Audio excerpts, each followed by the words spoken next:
Replace judgment with curiosity. The more you go to a theater and the more you hear stories you aren't necessarily familiar with, the more open you become. I am interested in people living in the margins of society, and I do have a mission to tell the stories of women of color in particular. I feel we've been present throughout history, but our voices have been neglected.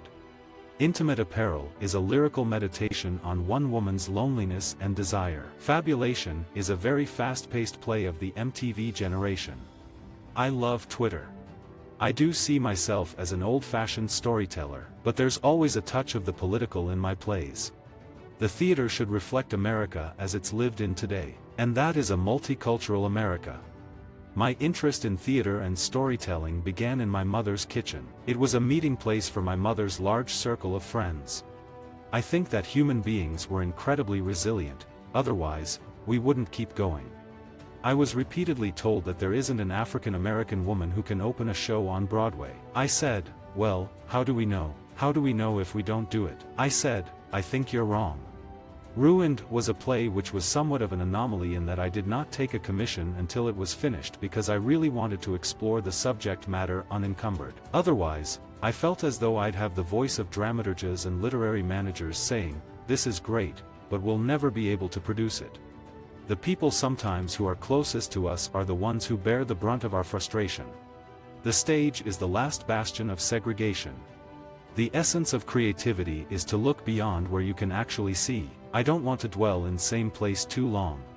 I wouldn't say I see my work as having a political ideology. Lynn Nottage certainly has a political ideology. I think that the work is an extension of who I am, but I don't think that when I write the play I'm looking to push the audience one way or another.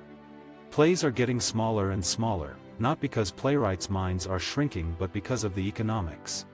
The person whose work introduced me to the craft was Lorraine Hansberry. The person who taught me to love the craft was Tennessee Williams. The person who really taught me the power of the craft was August Wilson, and the person who taught me the political heft of the craft was Arthur Miller.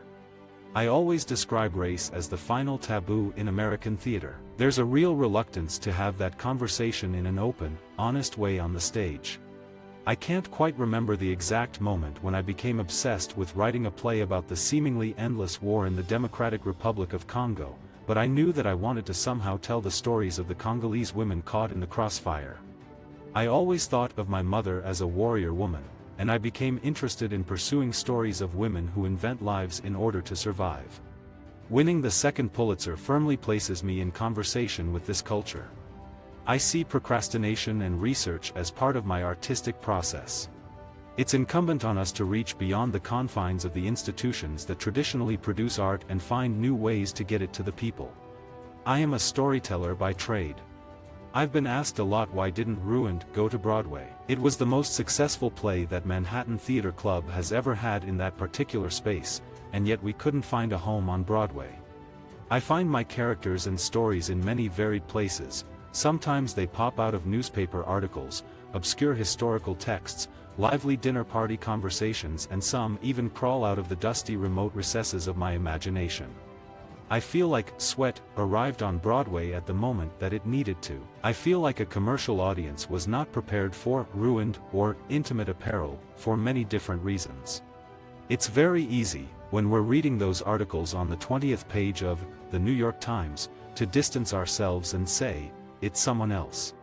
My grandfather was a Pullman porter, and my father put his way through college by cleaning floors at night in the libraries. I understand that working people are in some way the bedrock of my existence and the existence of many people here.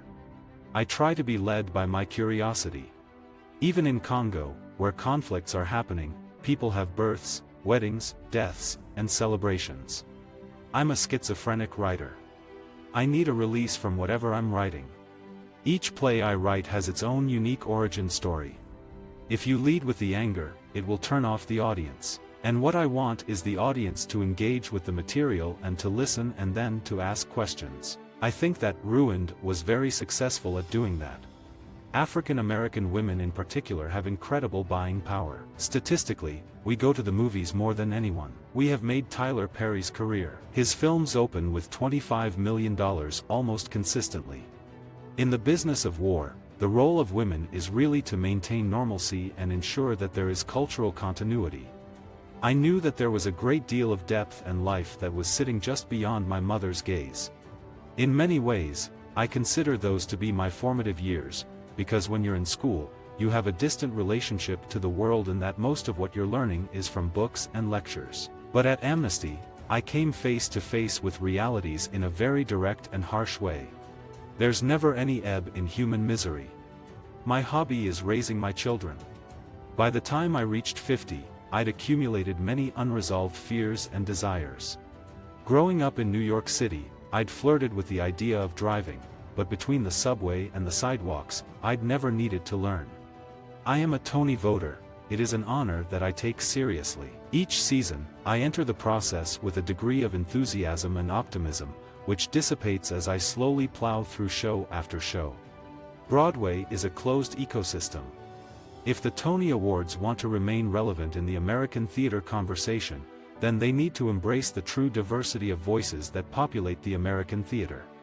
I was really interested in the way in which poverty and economic stagnation were transforming and corrupting the American narrative. A lot of the factories that had been the bedrock of many small cities were being shut down, which led me to investigate what I'm calling the de-industrial revolution. I teach at Columbia, and I'm always looking for books I can lose myself in during the 45 minutes I'm on the train. I would like there to be gender equity. I would like the Broadway season to reflect sort of the demographic of the country. Visit our website for more quotes, quoting.com.